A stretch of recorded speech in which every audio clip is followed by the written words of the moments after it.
अस्सलाम वालेकुम dear students, I am your chemistry teacher Sadaf Dilshad. हम पढ़ रहे हैं यूनिट 6 इक्विलिब्रिया और इसमें हमारा first topic reversible and irreversible changes, जिसको प्रीवियस लेक्चर में भी हाफ पार्ट कवर किया था। रिमेनिंग लॉन्ग क्वेश्चन हम इस लेक्चर में देखेंगे। जी, आज का जो लॉन्ग क्वेश्चन है वो है how physical changes are reversible explain. यानी फिज़िकल और इससे पहले हमने रिवर्सिबिलिटी तो पढ़ी ही है कि रिएक्शंस दो तरह के होते हैं, इरिवर्सिबल एंड रिवर्सिबल। इरिवर्सिबल वो जो सिर्फ एक ही डायरेक्शन में होते हैं, यानी रिएक्टेंट्स और तमाम के तमाम कन्वर्ट हो गए प्रोडक्ट्स में, और प्रोडक्ट्स दोबारा रिएक्टेंट्स में कन्वर्ट नहीं होंगे। यह है इरिवर्सिबल चेंज या इरिवर्सिबल रिएक्शन।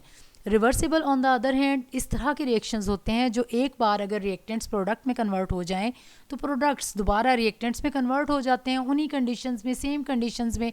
तो ऐसी चेंज को हम कहते हैं रिवर्सिबल चेंज, और ऐसे केमिकल रिएक्शंस को कहते हैं रिवर्सिबल केमिकल रिएक्शंस।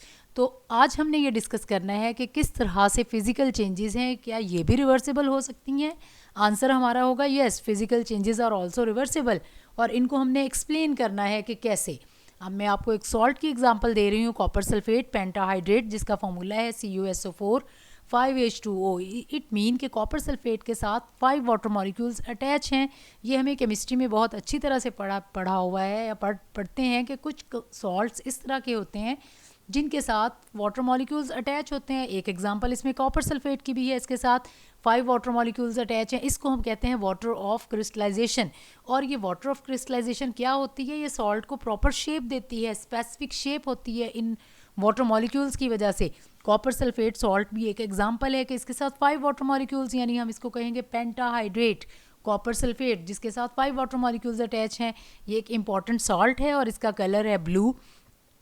जब हम इस साल्ट को स्ट्रॉन्गली हीट करते हैं, थोड़ा सा नहीं, जब हम करेंगे इसका कलर चेंज हो जाएगा, वाइट, इसका कलर वाइट हो जाएगा। तो ये जो चेंज आएगी, इस चेंज को हम रिवर्सिबल चेंज कहते हैं। क्यों?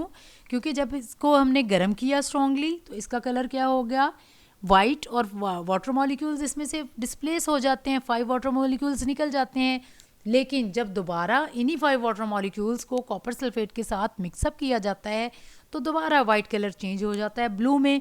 तो हमने इस तरह से देखा कि अगर ब्लू कॉपर सल्फेट था वो हीट करने पे चेंज हो गया, एनहाइड्रस कॉपर सल्फेट जब बना वाइट कलर में, और इसी वाइट कलर के कॉपर सल्फेट को जब हम पानी के कुछ ड्रॉप्स इसमें डालते हैं या पानी के साथ इसको रिएक्ट कराते हैं, दोबारा ये हाइड्रेटेड कॉपर सल्फेट बन जाता है, यानी CuSO4 5H2O।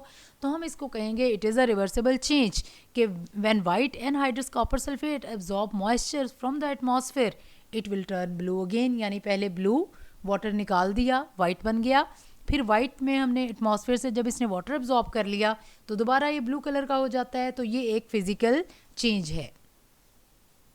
जी, ये देखें, ये कॉपर सल्फेट CuSO4 5H2O, ये इस पर अगर आप नोट करें, ये क्रिस्टल्स हैं कॉपर सल्फेट के।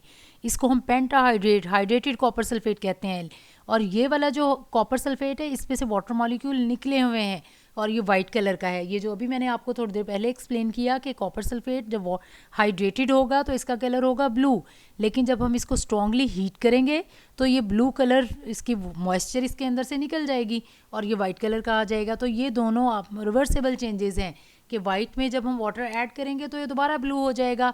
ये यहाँ पर ये देखें, ये पेंटाहाइड्रेट, ये ब्लू कलर के कॉपर सल्फेट के क्रिस्टल्स, ये एनहाइड्रस, यानी जब इसको स्ट्रॉन्गली हीट किया तो इसका ब्लू कलर वाटर मॉलिक्यूल निकल गए। लेकिन ये इस साइड पे इधर कॉपर सल्फेट को देखें, जो मॉइस्चर से एयर अब्जॉर्ब कर लेता है कॉपर सल्फेट, उसका ये लाइट ग्रीनिश सा जो शेड आपको नज़र आ रहा है, इस कलर का कॉपर सल्फेट हो जाता है। तो ये तीनों शेप्स आप अच्छे से देख लें। सेंटर में pentahydrate blue colour copper sulphate, left side पे इसके वो है वाइट कलर एनहाइड्रस, यानी इसको कॉपर की वैलेंसी 2 हो जाती है, कॉपर 2 सल्फेट लिखा हुआ है। और जब ये एयर से मॉइस्चर अब्जॉर्ब कर लेता है तो थोड़ा सा स्लाइट ये चेंज कलर में आती है, ये आप नोट कर लें अच्छा सा। चलिए एक और एग्जांपल डिस्कस कर लेते हैं कि how physical changes are reversible. इस एग्जांपल में देखें, यहाँ पे cobalt chloride COCl2 6 water molecule इसके साथ अटैच हैं। इसको हम कहेंगे हेक्सा हाइड्रेटेड कोबाल्ट क्लोराइड, और इसका ओरिजिनली कलर है पिंक। जब इसके साथ 6 वाटर मॉलिक्यूल्स अटैच होंगे, ये डार्क पिंक कलर आप नोट कर लें। इसको जब हीट करते हैं तो 6 वाटर मॉलिक्यूल्स इसके रिमूव हो जाते हैं और ये बन जाता है COCl2। Anhydrous cobalt chloride. Anhydrous cobalt chloride का कलर ब्लू है, तो लेकिन ये एनहाइड्रस में चेंज होने से पहले इसमें थोड़ी सी और चेंज आती है कि जब इसमें मॉइस्चर कम होगी, मुकम्मल रिमूव नहीं होगी, ट्रू वाटर मॉलिक्यूल इसके साथ स्टिल अटैच होंगे, तब इसका कलर होता है पर्पल।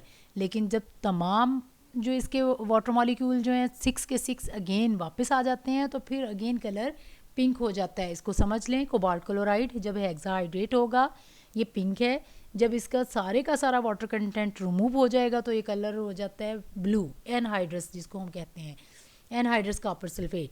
और उसके बाद एनहाइड्रस कॉपर सल्फेट में सारे के सारे वाटर मॉलिक्यूल्स ख़त्म हो जाएंगे। ये 3 स्टेजेस में इसमें चेंज आती है। एनहाइड्रस कोबाल्ट क्लोराइड COCl2 पहले कम मॉइस्चर अब्जॉर्ब करेगा, लिमिटेड मॉइस्चर, यानी 2 अगर इसने वाटर मॉलिक्यूल्स अपने साथ अटैच किए, 2 वाटर मॉलिक्यूल अब्जॉर्ब किए, तब इसका कलर होगा पर्पल। लेकिन जब दोबारा 4 और अपने इसके साथ अटैच हो जाते हैं, यानी ये हेक्साहाइड्रेट हो जाता है, अगेन इसका कलर आ जाता है pink.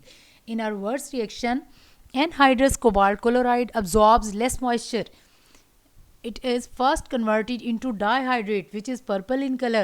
This dihydrate then further absorbs 4 water molecules hexahydrate, which is pink in color.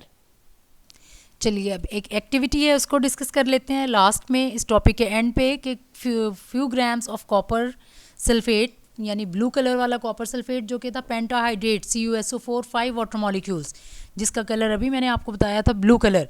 इसको हम एक ड्राई टेस्ट ट्यूब में लेते हैं और इसको गर्म करते हैं। गर्म करने के बाद, ये वैसे मैं आपको पहले बता चुकी हुई हूँ कि ड्राई टेस्ट ट्यूब में लेना है और इसको हीट करना है जेंटली, मीन आहिस्ता से, स्ट्रॉन्ग हीटिंग नहीं करनी, स्लो हीट पे इसको रखना है एंड स्ट्रॉन्ग, और उसके बाद हीट फ्लेम को कर देना है स्ट्रॉन्ग और रिकॉर्ड करनी है ऑब्जर्वेशन। ये ब्लू कलर कॉपर सल्फेट आपको टेस्ट ट्यूब में नज़र आ रहा है, इसमें लिया, फ्लेम पे इसको रखा, इसको हीट किया, रिकॉर्ड करनी है हमने अपनी ऑब्जर्वेशन हीट करने के बाद। हीट करने के बाद कुछ इस तरह से होगा, गर्म करने के बाद ये देखें कि इसका ब्लू कलर जो है वो आहिस्ता आहिस्ता से डिसअपियर होना शुरू हो जाता है। पहले ये ब्लू कलर वाइट में कन्वर्ट होगा, फिर ये एटमॉस्फेयर से, एयर से मॉइस्चर अब्जॉर्ब कर लेगा और दोबारा इसका कलर जो ब्लू हो जाएगा। तो ये हमारी सिंपल सी एक्टिविटी थी, ये आपने ऑब्जर्वेशन रिकॉर्ड कर लेनी है। आपने इस तरह से लिखना है कि कॉपर सल्फेट ब्लू कलर, जब इसको लिया, इसको स्ट्रॉन्गली हीट किया तो ये कलर इसका चेंज हो जाएगा ब्लू से वाइट में। लेकिन जब इसको ठंडा करेंगे, थोड़ी देर छोड़ देंगे, तो दोबारा ठंडा करने के बाद ये एयर से अब्जॉर्ब कर लेगी मॉइस्चर अब्जॉर्ब करने के बाद ये ब्लू कलर इसका दोबारा रीअपियर हो जाएगा। ये एक छोटी सी एक्टिविटी है जिसकी रिकॉर्डिंग जो ऑब्जर्वेशंस आपने नोट कर लेनी है। ये हमारा पहला टॉपिक जो है वो कंप्लीट हो गया। इंशाल्लाह नेक्स्ट टॉपिक हम स्टडी करेंगे डायनेमिक इक्विलिब्रियम। तब तक के लिए अल्लाह हाफिज़, थैंक यू, अपना ख्याल रखिएगा।